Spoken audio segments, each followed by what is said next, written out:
मैं नवीन विद्यालय की इकोनॉमिक्स की क्लास में आप सभी का स्वागत करती हूँ। कल हमने पढ़ा था मनी चैप्टर में हमने मुद्रा के बारे में जाना था कि मनी होती क्या है, मुद्रा से हम क्या क्या कर सकते हैं, मनी कहाँ से आती है। तो मनी कहाँ से आती है? बैंकों से। हमारा जो देश का केंद्रीय बैंक होता है वो मनी को क्या करता है? इशू करता है। तो आज हम वही चैप्टर पढ़ेंगे, बैंक। बैंक होता क्या है?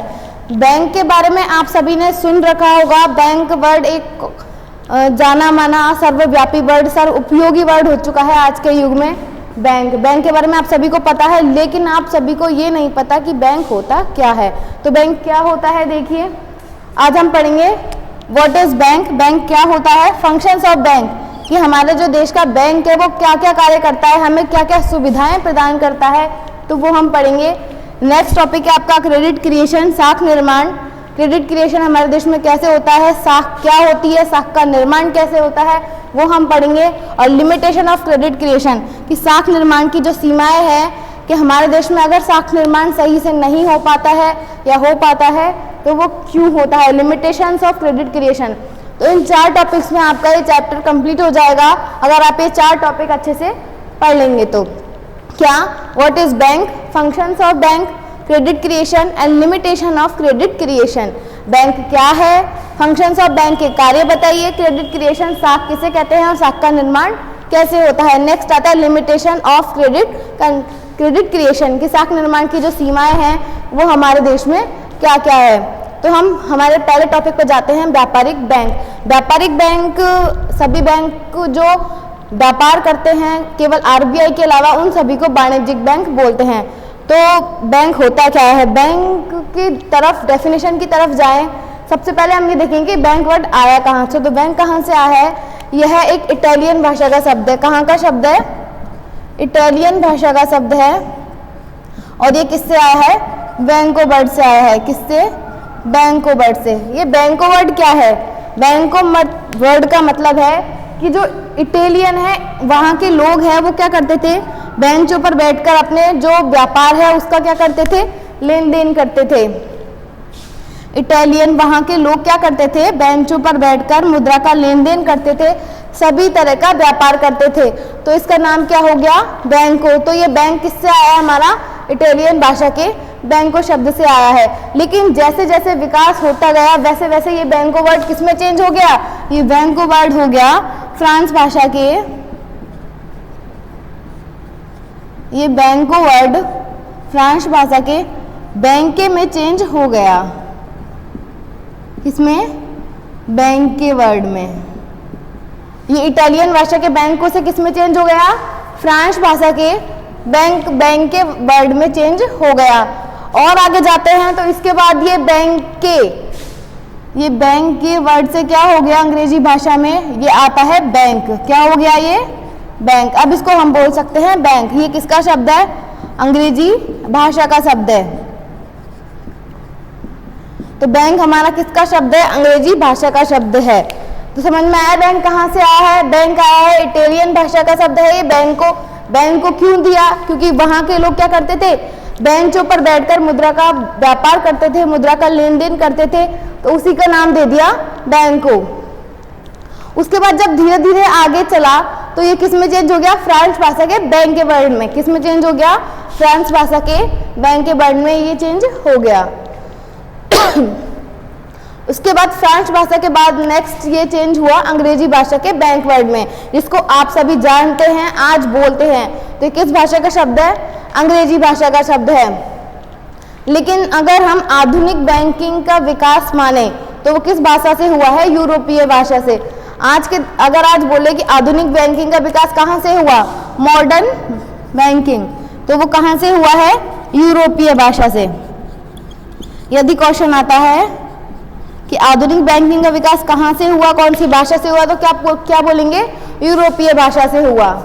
एक अन्य धारणा के अनुसार यदि माने ये सब तो हो गया इटालियन भाषा के वर्ड से आया, ये चेंज हो गया फ्रांस भाषा में बैंके, और बैंके के बाद ये हो गया बैंक, और आज हम इसे किससे बोलेंगे? यूरोपीय भाषा से आया। लेकिन अन्य मान्यता के अनुसार जो लोग इसे मानते हैं वो क्या मानते हैं कि यह फ्रांस का, ना इटालियन ना यूरोपीय, कहाँ का शब्द है? ये है जर्मन भाषा का। कहाँ का? जर्मन भाषा का। जर्मन भाषा का वर्ड, और जर्मन भाषा का वर्ड किससे आया ये आया BANCK। किससे आया ये BANCK। एक अलग मान्यता के अनुसार हमारा बैंक वर्ड किससे आया BANCK वर्ड से आया, जो कहाँ का शब्द है, जर्मन भाषा का शब्द है। तो हम समझ सकते हैं कि व्हाट इज बैंक। बैंक की डेफिनेशन क्या है वो हम आगे देखेंगे। अभी बैंक कहाँ से आया, सबसे पहले बैंक आया इटालियन भाषा से। तो बैंक शब्द की उत्पत्ति हुई है इटालियन भाषा के बैंको से, BANCO बैंको शब्द से आया। इसके बाद ये चेंज होता हुआ कहाँ चला गया, फ्रांस भाषा में। तो फ्रांस भाषा में इसका ये क्या हो गया, ये हो गया बैंक BANK, हालांकि इसको बोलेंगे बैंक ही। फ्रांस भाषा के चेंज होता हुआ किस में चला गया, अंग्रेजी भाषा में। अंग्रेजी भाषा में क्या बोलते हैं, बैंक, जो आज हम यूज करते हैं।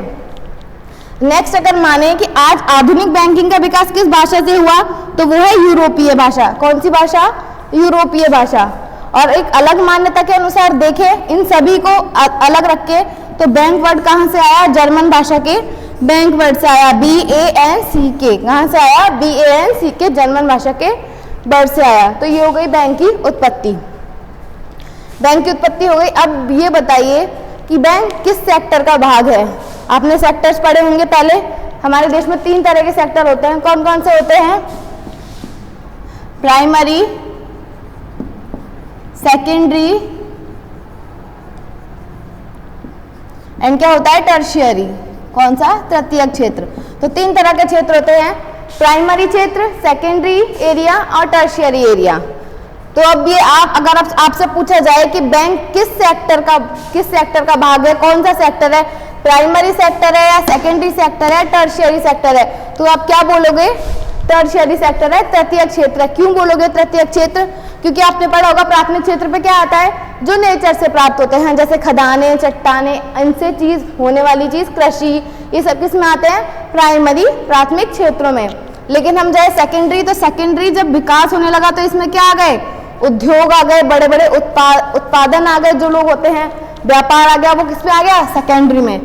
कृषि से हुआ व्यापार, ये आ गया हमारा सेकेंडरी में। और सेकेंडरी से क्या हुआ, पेशा वर्ग मतलब एक इंजीनियर, डॉक्टर, वकील, बैंक आदि सभी की, जो लोग अपनी सर्विस देते हैं ग्राहकों को, जनता को, वो क्या होती है, जो तृतीय क्षेत्र के अंतर्गत आते हैं।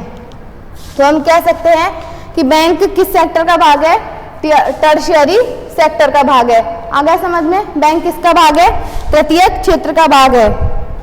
उसके बाद तृतीय क्षेत्र का भाग है। और बैंक आपने सुना होगा, मार्केट 2 तरह के होते हैं। कौन कौन सा होता है, कैपिटल मार्केट और मनी मार्केट। अगर हम बैंक की बात करें तो हम सबसे पहले किसकी बात करेंगे, मनी की बात करेंगे, क्योंकि बैंक किसका लेन देन करता है, मनी का लेन देन करता है बैंक मनी का लेन देन करता है। तो हम देखेंगे कि जो बैंक है वो कौन से बाजार में चलता है, कौन से बाजार का भाग है।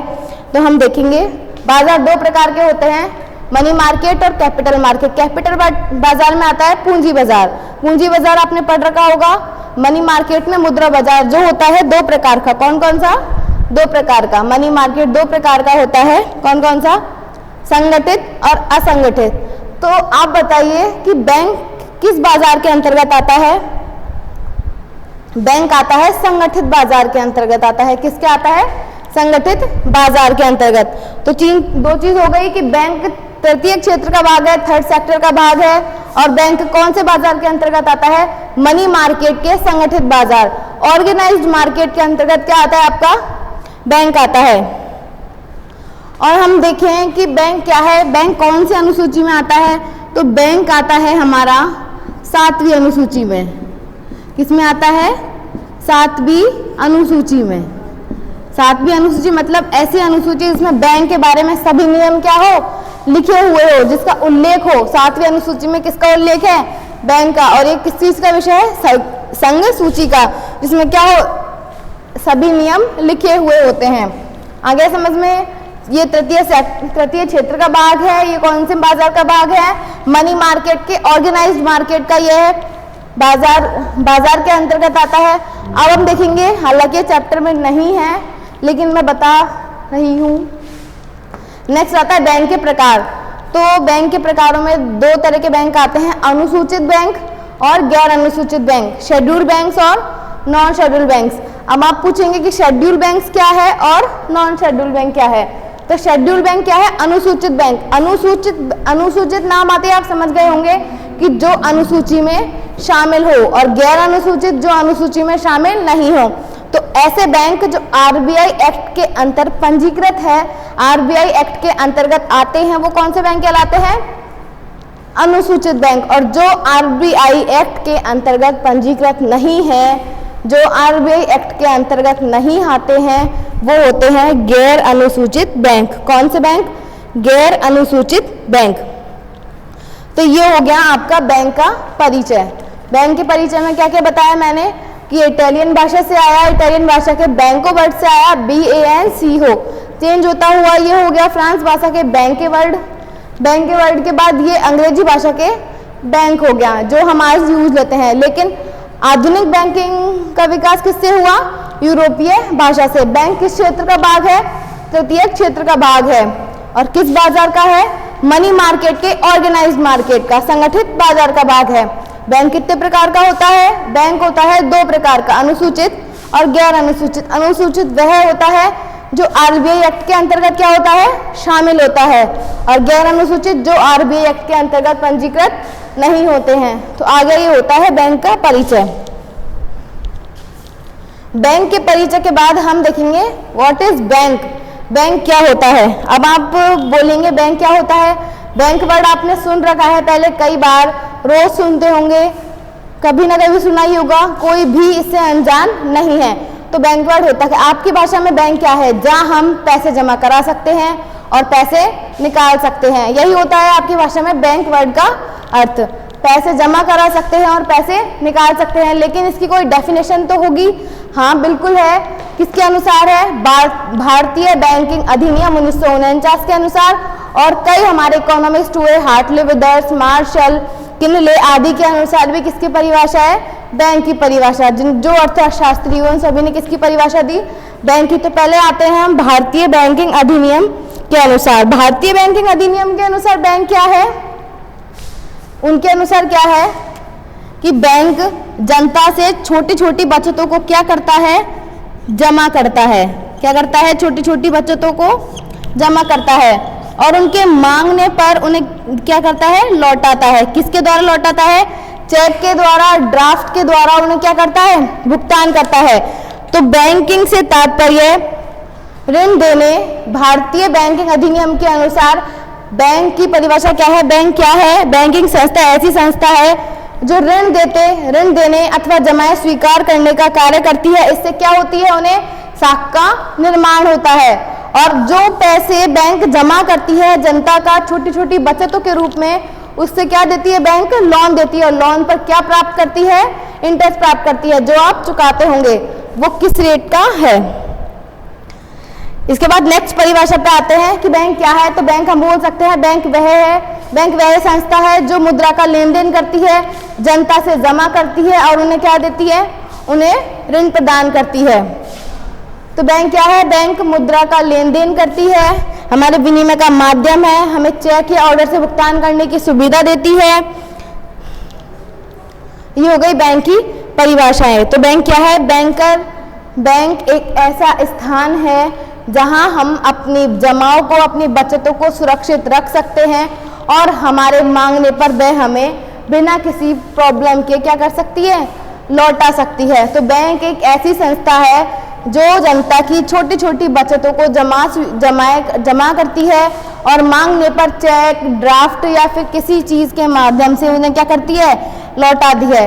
इस प्रक्रिया में बैंक क्या करती है? साख का निर्माण करती है। अब ये साख होती क्या है ये हम जानेंगे नेक्स्ट टॉपिक में, क्योंकि अभी इतना ही है। साख का निर्माण करती है और इस पर क्या प्राप्त करती है? इंटरेस्ट प्राप्त करती है। अगर बैंक लोन देती है तो वो क्या करेगी? इंटरेस्ट लेगी। लेकिन अगर हम बैंक में पैसा जमा कराते हैं तो बैंक हमें क्या देती है? इंटरेस्ट देती है। ऐसा समझ में बैंक क्या है? तो बैंक वह संस्था है, वह व्यक्ति है, वह कंपनी है जो जनता के पैसे, जनता के छोटे छोटे बचतों को, चाहे वो मध्यम वर्ग हो, छोटा वर्ग हो, किसान हो, व्यापारी हो, उद्योगपति हो, सभी की बचतों को जमा करती है और उनके मांगे जाने पर क्या करती है, लौटाती है। तो ये हो गया व्हाट इज बैंक। बैंक क्या है, आप सभी समझ गए होंगे बैंक क्या है। डेफिनेशन आपको भी लर्न हो गई होगी। बैंक वह संस्था है जो जनता के छोटी छोटी बचतों को जमा करती है और उनके मांगने पर चेक, ड्राफ्ट या और किसी माध्यम से भुगतान करती है। इस प्रक्रिया में बैंक को क्या होती है, साख का निर्माण करती है और इस पर वह क्या प्राप्त करती है, ब्याज प्राप्त करती है। ये हो गई बैंक की परिभाषाएं। आ गया समझ। अब बैंक सारे कार्य करती है। बैंक जमाई भी स्वीकार करती है, ऋण देती है। अगर माने जाए तो बैंक का एक इंपॉर्टेंट कार्य क्या है, जमाएं स्वीकार करना। क्या है, जमाएं स्वीकार करना और ऋण देना। बैंक के दो इंपॉर्टेंट कार्य हैं। इन दो कार्यों से बैंक के बहुत सारे कार्य होते हैं, लेकिन जैसे जैसे युग बढ़ता जा रहा है, जनसंख्या, पॉपुलेशन बढ़ती जा रही है, वैसे वैसे बैंक के कार्य भी क्या होते जा रहे हैं, बढ़ते जा रहे हैं। आजकल बैंक सिर्फ ये दो ही काम नहीं करती, बल्कि एटीएम सुविधा, लॉकर सुविधा, इंटरनेट बैंकिंग, मोबाइल बैंकिंग, अधिविकर्ष, वाहक चेक, रेखांकित चेक, एजेंसी सेवाएं और अन्य सेवाएं, साख का निर्माण आदि सेवाएं भी बैंक देती है। तो बैंक ये सभी कार्य करती है। तो इन कार्यों के अंतर्गत क्या क्या आता है, कौन कौन से कार्य होते हैं, बैंक क्या क्या कार्य करती है, ये अभी आपको बताएंगे।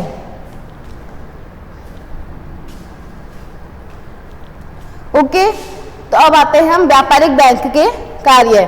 व्यापारिक बैंक के कार्य क्या क्या हैं।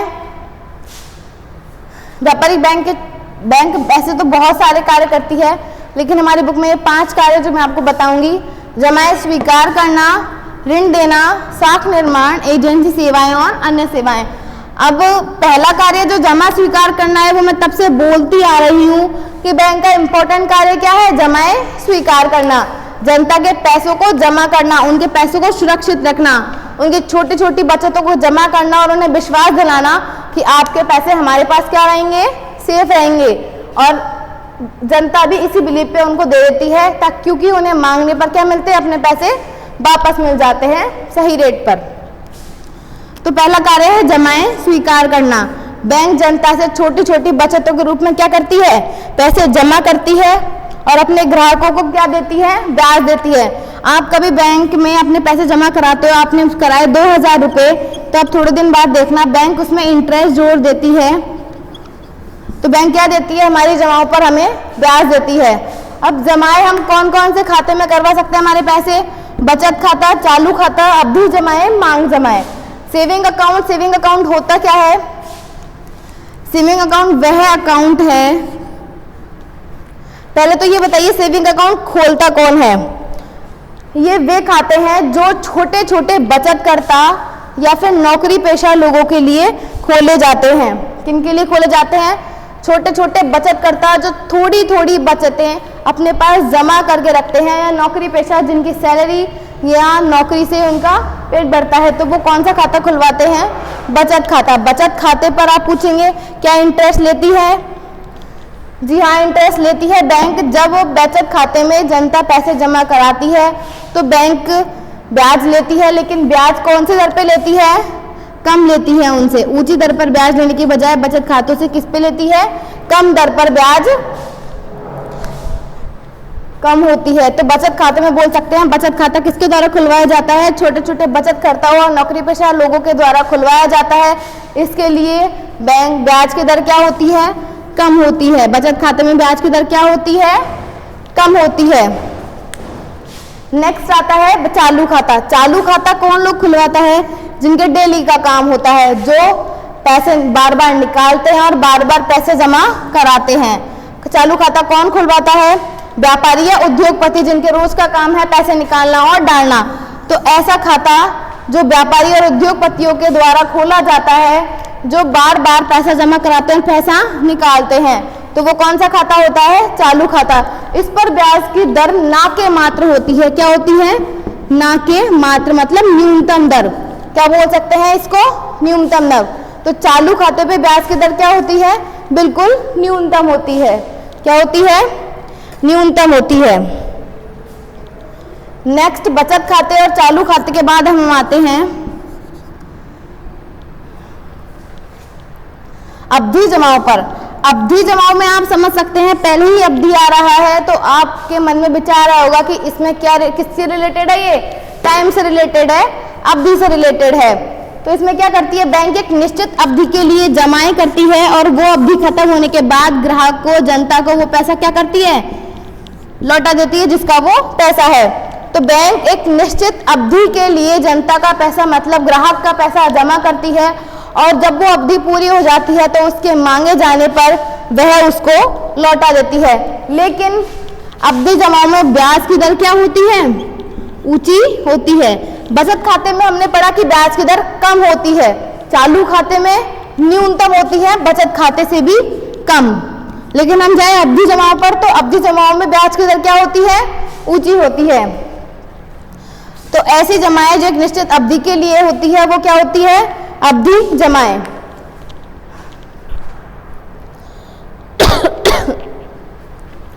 नेक्स्ट आता है मांग जमाएं। मांग जमाएं क्या होती है, देखिए अब बचत समझ में आ गया जो बचतकर्ताओं के लिए है, चालू खाता जो करंट अकाउंट, करंट समझ में आता है आपको जो लगातार कभी चले कभी रुके, होता है मांग जमा। अवधि से भी आपका समझ में आ गया होगा, मांग जमाएं से भी समझ गए होंगे।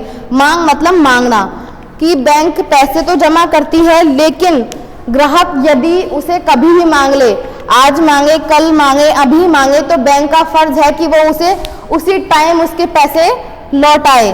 तो ऐसी जमाएं जो बैंक ग्राहक के मांगने पर उसी समय तुरंत उसे दे दे, वो कौन सी जमाएं होती है, कौन सी जमाएं होती है, वो मांग जमाएं होती है। और इस पर ब्याज की दर क्या होती है, कम होती है। क्या होती है, ब्याज की दर कम होती है। तो जमाएं स्वीकार करना पॉइंट समझ में आ गया होगा। बैंक क्या करती है, बैंक जनता से जमाएं स्वीकार करती है, जनता का पैसा अपने पास जमा करती है। तो वो कौन कौन से खातों में करती है, बचत खाता, चालू खाता, अवधि जमाएं और मांग जमाएं। वर्तमान में पीएम मोदी के द्वारा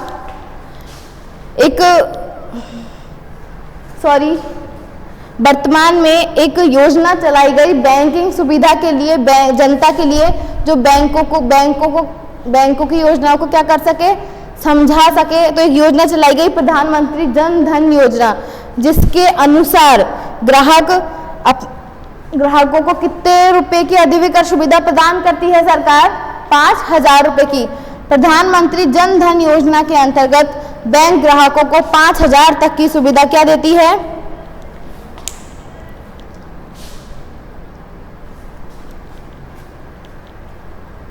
5,000 तक की सुविधा देती है। और ये शून्य बैलेंस पर क्या होते हैं, खोले जाते हैं।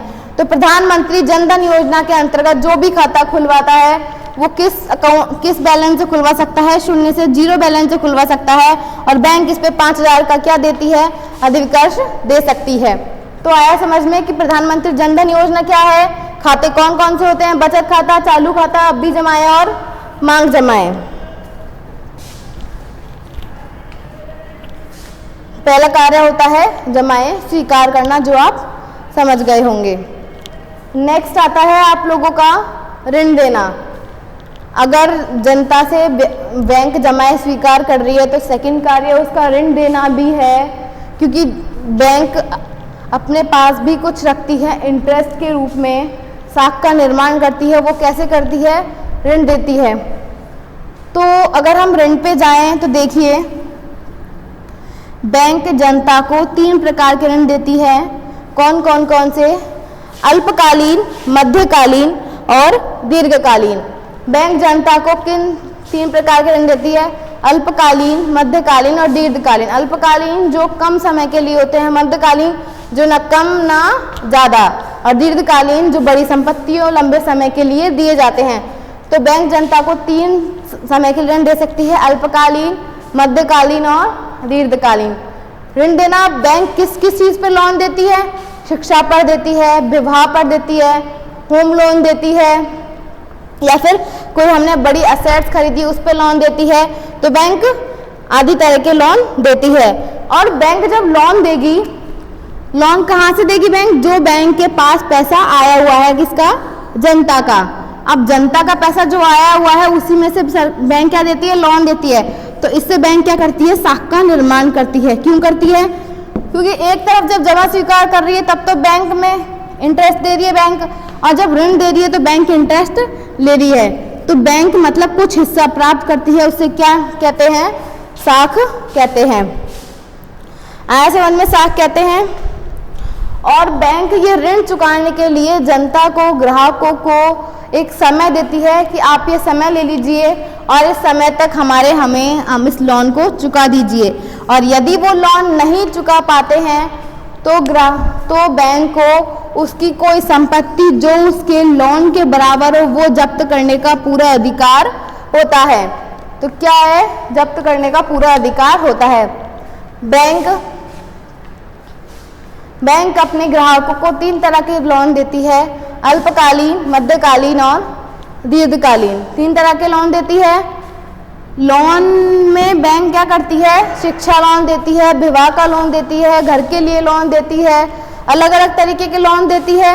लेकिन यदि एक निश्चित समय के लिए लोन देती है, जैसे 10 साल, 5 साल, 20 साल, और यदि इस टाइम पीरियड में ग्राहक वो पैसे जमा नहीं करा पाता है तो इसके एवज में बैंक क्या करती है, बैंक उस मूल्य के बराबर की कोई संपत्ति जो ग्राहक के पास है, जितनी भी, वो सभी क्या कर लेती है, जब्त कर लेती है। तो बैंक के 2 कार्य होते हैं, जमा स्वीकार करना, ऋण देना। बैंक छोटे लोगों को आसानी से ऋण दे देती है, जो लोग इस लायक नहीं होते हैं कि वो कुछ कर सके। तो कमजोर वर्ग के लिए बैंक सरलता से क्या करती है, ऋण उपलब्ध करवाती है। आगे समझ में, बैंक के 2 कार्य, जमा स्वीकार करना और ऋण देना। नेक्स्ट आते हैं हम तीसरे कार्य पे, वो होता है साख का निर्माण करना। अब साख का निर्माण मैंने यहाँ भी बताया, ये वर्ड यहाँ भी है, ये वर्ड मैंने पहले भी बताया है। साख होती क्या है आखिर, तो साख होती क्या है ये चीज तो मैंने आपको बता दी कि जब बैंक जमा स्वीकार करती है तो इंटरेस्ट देती है, और जब ऋण देती है तो इंटरेस्ट लेती है। तो इन दोनों प्रक्रियाओं के बीच जो हिस्सा कौन रखता है, बैंक रखती है। जो हिस्सा बैंक रखती है अपने पास उसे कहते हैं साख। क्या कहते हैं, साख। आया समझ में, उसे क्या कहते हैं, साख कहते हैं। अब आप देखिए, बैंक फ्री में तो अपने लिए बैठी नहीं है। यदि बैंक हमारे पैसे सेफ रख रही है, हमें लोन दे रही है, तो बैंक कुछ तो प्रॉफिट कमाएगी। तो ये जो प्रॉफिट बैंक कमाती है इंटरेस्ट के थ्रू या फिर और किसी के थ्रू, तो वो क्या होता है, वो होती है साख होती है। क्या होती है, साख होती है।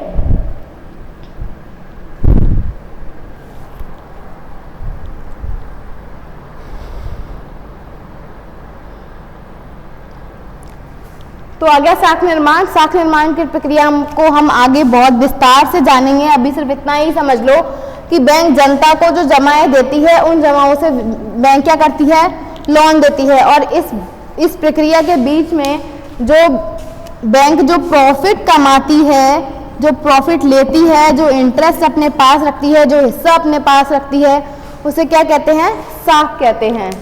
आया समझ में, साख क्या होती है। एक चीज और, ऋण देना जो कार्य था उसमें अधिविकर्ष नाम है मतलब कुछ भी कह लो आप अपने मन से। अधिविकर्ष क्या है, तो अधिविकर्ष देखिए क्या है।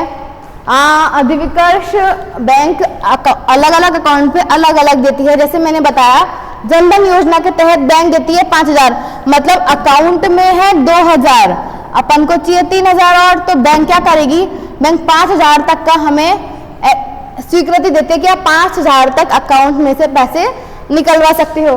तो अपनी द्वारा जमा की हुई राशि से अधिक राशि निकालना वो क्या होता है, अधिविकर्ष होता है। क्या होता है, अधिविकर्ष। बैंक में हमने जो राशि जमा की है, यदि हम उस राशि से अधिक राशि निकालते हैं, लेकिन वो भी एक हम सीमित निकाल सकते हैं। जैसे बैंक ने जो लिमिट बना दी हम उसी में निकाल सकते हैं। तो क्या होता है, हमारे द्वारा जमा की हुई राशि से अधिक राशि जो हमें चाहिए वो हम निकालते हैं, तो वो क्या होता है, अधिविकर्ष होता है। तो बैंक के 3 कार्य होते हैं, जमा स्वीकार करना, ऋण देना, साख का निर्माण करना। आया समझ में। 4th होता है एजेंसी सेवाएं। एजेंसी सेवाएं देखिए क्या होता है, एजेंसी से मतलब आप समझ गए होंगे इसका मतलब क्या है, एजेंट है, समझ गए होंगे बिल्कुल। इसका मतलब क्या है, एजेंट है। एजेंट काम क्या करता है, एजेंट आपको पता होगा बीच का काम करता है कि नहीं करता है एजेंट बीच का काम? जी बिल्कुल करता है। तो देखिए एजेंसी सेवाएं, बैंक अपने ग्राहकों के लिए बहुत सारी एजेंट की सेवाएं प्रदान करती है, जैसे ग्राहकों की ओर से चेक का भुगतान करना, चेक प्राप्त करना, बिल का भुगतान करना, ड्राफ्ट भेजना आदि कार्य कौन करता है, बैंक करती है। किसके थ्रू, एजेंसी सेवाओं के अंतर्गत ये सभी आता है। तो बैंक अपने ग्राहकों को एजेंसी सेवाओं के अंतर्गत क्या देती है, वित्तीय सुविधा प्रदान करती है। इसके अंदर मैंने बताया चेक आते हैं, तो चेक हम देखेंगे चेक कितने प्रकार के आते हैं, 2 प्रकार के चेक कितने प्रकार के आते हैं, 2, वाहक चेक और रेखांकित चेक। अब आप पूछेंगे वाहक चेक क्या है और रेखांकित चेक क्या है? तो वाहक चेक वह चेक है जिसमें जब व्यक्ति, मान के चलो ए है और ए बैंक के पास क्या गया, चेक लेकर गया, तो यदि बैंक उसको कैश में भुगतान कर दी है, किसमें कर रही है, कैश में भुगतान कर रही है, तो वो क्या है, वाहक चेक। जो व्यक्ति चेक लेकर आया है यदि बैंक उसे कैश में भुगतान करती है, पेमेंट उसी टाइम उसे देती है कैश में, तो वो होता है वाहक चेक। और रेखांकित चेक क्या है कि चेक लेकर गया और बैंक ने कैश देने की बजाय उसे डायरेक्ट किसी के अकाउंट में डाल दिया। क्या किया, मान के चलो एक व्यक्ति चेक लेकर गया, उसे डायरेक्ट बी के अकाउंट में डाल दिया, ना कैश दिए ना कुछ, तो वो क्या हो गया, रेखांकित चेक हो गया। क्या हो गया, रेखांकित चेक। तो एजेंसी सेवाओं के अंतर्गत बैंक क्या देती है, चेक, ड्राफ्ट आदि की सुविधाएं देती है, बीच का कार्य करते हैं, क्योंकि एजेंट क्या करते हैं, बीच का कार्य करते हैं। तो चेक 2 प्रकार का होता है, वाहक चेक और रेखांकित चेक। वाहक चेक जो चेक कैश में दे दे, नकद भुगतान करे, रेखांकित चेक जो अकाउंट में सीधे ट्रांसफर करे। तो 4th सेवा हो गई एजेंसी सेवाएं। तो कार्य में 4 कार्य हो गए, जमाएं स्वीकार करना, ऋण देना, शाखा निर्माण करना और एजेंसी सेवाएं। इन चारों कार्य के बाद बैंक और भी कार्य ऐसे हैं जो जनता की सुविधा के लिए करती है। वो कौन कौन से कार्य है, ATM, locker, internet banking, mobile banking और क्रेडिट कार्ड। तो एटीएम क्या होता है, एटीएम का नाम सुन रखा हो, एटीएम का फुल नेम क्या होता है, ऑटोमेटिक टेलर मशीन। क्या होता है, ऑटोमेटिक टेलर मशीन। एटीएम का फुल नेम क्या है, ऑटोमेटिक टेलर मशीन। अब एटीएम होती क्या है, तो एटीएम का उपयोग घर बैठे कोई भी इंसान 24 घंटे कभी भी कर सकता है ना, घर बैठे कहीं भी, घर या फिर कहीं भी हो जहां उसे पैसे की जरूरत है, वो एटीएम का उपयोग कर सकता है। चाहे वो किसी रेलवे स्टेशन हो, वो हवाई अड्डा हो या बस स्टैंड हो या फिर मार्केट हो, जहां उसे पैसे की जरूरत है वो कहीं भी एटीएम यूज कर सकता है। एटीएम में बैंक क्या करती है, उसे पैसे निकालने की सुविधा देती है। तो एटीएम क्या है, ऑटोमेटिक टेलर मशीन। इसके अंतर्गत बैंक क्या करती है, एटीएम के थ्रू व्यक्ति क्या कर सकता है, कहीं भी पैसे प्राप्त कर सकता है, ऑनलाइन शॉपिंग कर सकता है, ऑनलाइन कोई भी चीज खरीद सकता है, तो वो होता है एटीएम। नेक्स्ट आता है लॉकर की सुविधा। बैंक अपनी जनता के लिए क्या देती है, लॉकर की सुविधा। जो लोग अपने पैसे सेव करना चाहते हैं, जिनके पास सेव करने की जगह नहीं होती है या फिर कुछ अच्छे सेफ्टी चाहते हैं, तो वो बैंक एक लॉकर खोलती है, किसके लिए, जनता के लिए। तो जो ग्राहक है बैंक के, वो अपने पैसे लाकर किसको देते हैं, बैंक को, और बैंक उनके पैसे एक लॉकर में डाल देती है ताकि वो सेफ रहे, और उनके मांगने पर क्या करती है, उन्हें लौटा देती है। तो बैंक की अन्य सेवाओं में सेकंड सेवा क्या है, लॉकर की सुविधा।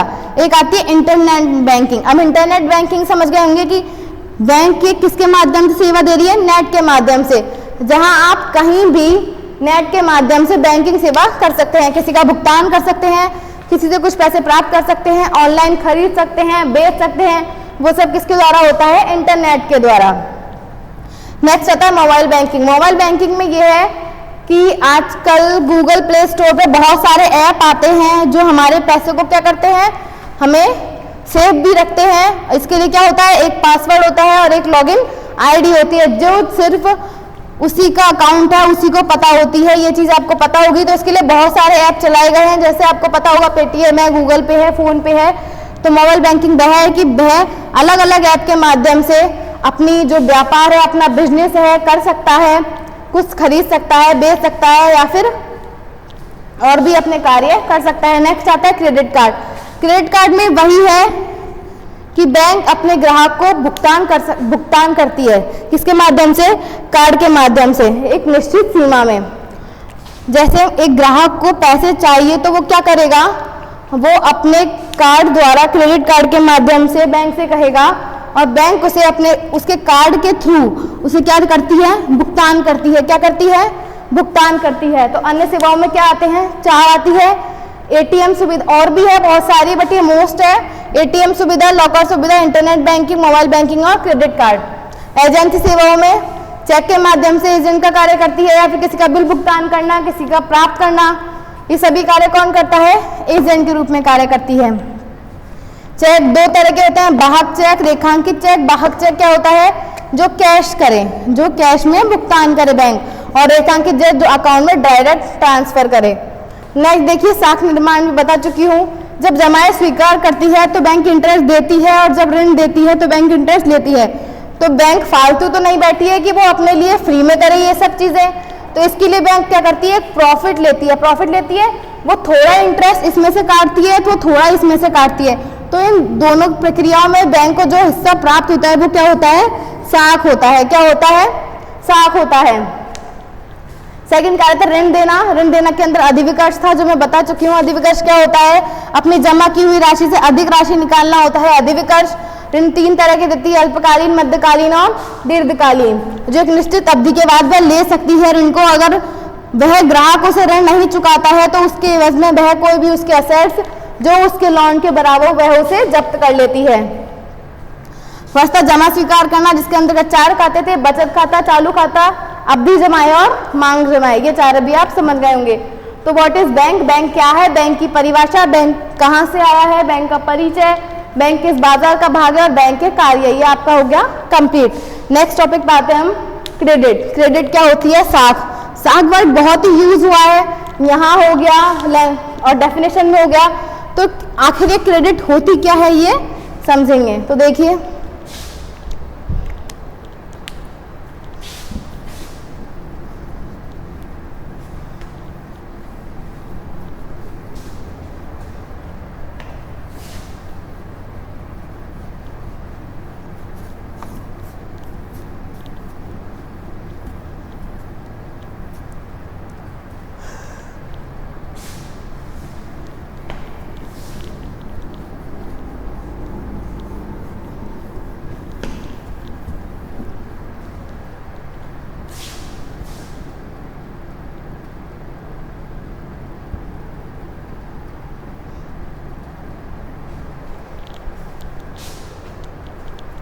अब आता है क्रेडिट। क्रेडिट साख। साख होती क्या है? तो देखिए साख क्या होती है। अभी तक हमने सभी चीजें पढ़ ली, बैंक के कार्य, बैंक होती क्या है। तो देखिए साख जो बैंक होती है वो छोटी छोटी बचतों को क्या करती है? जमा करती है। करती है जमा। बैंक जो पैसा जमा करती है उसी से बैंक क्या देती है? ऋण देती है। ये सभी आप लोगों को पता होगा। हालांकि बैंक उसी जमा में से ऋण देती है और उसी में से ही जमा स्वीकार करती है, लेकिन अपन को लगता है बैंक के पास बहुत पैसा है, लेकिन नहीं, ऐसा नहीं है। क्योंकि बैंक हमने जो पैसा जमा कराया है उसी में से ही किसी को ऋण दे देती है, फिर उसी ऋण में से क्या करती है? वो भी किसी के अकाउंट में गया होगा तो उसी में से किसी और को ऋण दे देती है। ऐसे ये प्रक्रिया चलती रहती है। तो साख होती क्या है? साख देखेंगे। बैंक साख निर्माण का कार्य 2 विधियों से करती है। कौन कौन सी 2 विधियां हैं? आप देखिए,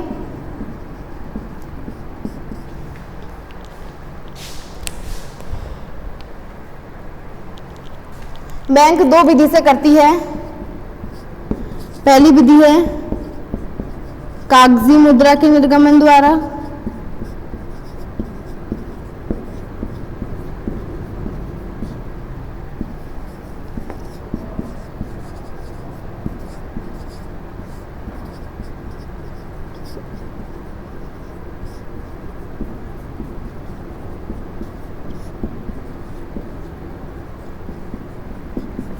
तो आया समझ में, बैंक क्रेडिट क्रिएशन 2 विधियों से करती है, कागजी मुद्रा के निर्गमन द्वारा और प्रारंभिक व व्युत्पन्न जमाओं के द्वारा। तो कागजी मुद्रा क्या होती है? तो देखिए हमारे देश में नोट निर्गमन का कार्य कौन करता है? आरबीआई करती है। और आरबीआई हमारे क्या है? रिजर्व बैंक ऑफ इंडिया, मतलब सेंट्रल बैंक। हमारे देश में नोट निर्गमन का कार्य किसके द्वारा किया जाता है? बैंकों के द्वारा। बैंक मतलब आरबीआई के द्वारा किया जाता है, सेंट्रल बैंक के द्वारा किया जाता है। बैंक वो पैसे कहाँ से निर्गमित करता है? न्यूनतम कोष से। जो आरबीआई के पास न्यूनतम कोष होता है उससे वो क्या करती है? मुद्रा का निर्गमन करती है। अब न्यूनतम कोष में बैंक, न्यूनतम कोष का मतलब है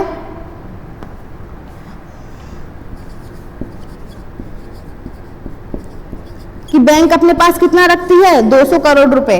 कितने? 200 करोड़। न्यूनतम कोष से मतलब है बैंक आरबीआई को कितना रखना पड़ता है? 200 करोड़ रुपए। नोटों का निर्गमन कहाँ से होता है? न्यूनतम कोष प्रणाली के आधार पर किया जाता है कि मतलब इतना निर्गमन करे, इतनी मुद्रा का निर्गमन करे कि बैंक के पास इतना तो न्यूनतम कोष बचे ही। 200 करोड़ में वो क्या करती है? 200 करोड़ में वो करती है 115 करोड़ रुपए और 85 करोड़ रुपए। ये क्या होते हैं?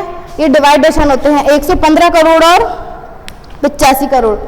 एक होती है उसके पास सोना होता है, 115 करोड़ का सोना होता है और 85 करोड़ की होती है प्रतिभूतियां, जो बैंक 200 करोड़ के रूप में डिवाइड करती है। तो बैंक हमेशा, आरबीआई हमेशा अपने पास क्या रखती है? 115 करोड़ रुपए का सोना और 85 करोड़ रुपए की प्रतिभूतियां वो अपने पास रखती ही रखती है, चाहे उसे पैसे निर्गमन करे और या फिर ना करे। तो न्यूनतम कोष क्या है? 200 करोड़ रुपए। और नेक्स्ट आता है प्रारंभिक व व्युत्पन्न जमाओं के द्वारा। प्रारंभिक व्युत्पन्न जमा, प्रारंभिक मतलब जनता से डायरेक्ट जमा स्वीकार करती है, जमा स्वीकार वो होता है प्रारंभिक जमा। और व्युत्पन्न जमा की जमाओं स्वीकार कर, जमाएं जो है उनसे क्या देती है? ऋण देती है। तो एक तो कागजी मुद्रा के द्वारा, नोटों का निर्गमन के द्वारा क्या करती है? साख का निर्माण करती है। और सेकंड है प्रारंभिक और व्युत्पन्न जमाओं के द्वारा। प्रारंभिक जमा मतलब जो डायरेक्ट ग्राहक बैंक में जमा करा रहा है वो क्या होती है? प्रारंभिक जमा। इससे बैंक क्या करती है? साख का निर्माण करती है। और व्युत्पन्न जमा जो प्रारंभिक जमाओं से ही निकलती है, मतलब हमने बैंक में पैसे जमा करा दिए, बैंक उसी जमा से क्या दे रही है? ऋण दे रही है, फिर किसी और को ऋण दे रही है, फिर जमा कर रही है, तो वो क्या होती है? व्युत्पन्न जमा। तो प्रारंभिक जमाएं ही व्युत्पन्न जमाओं का निर्माण करती है। तो साख का निर्माण दो विधियों के द्वारा होता है, कागजी मुद्रा के द्वारा और प्रारंभिक व व्युत्पन्न जमाओं के द्वारा।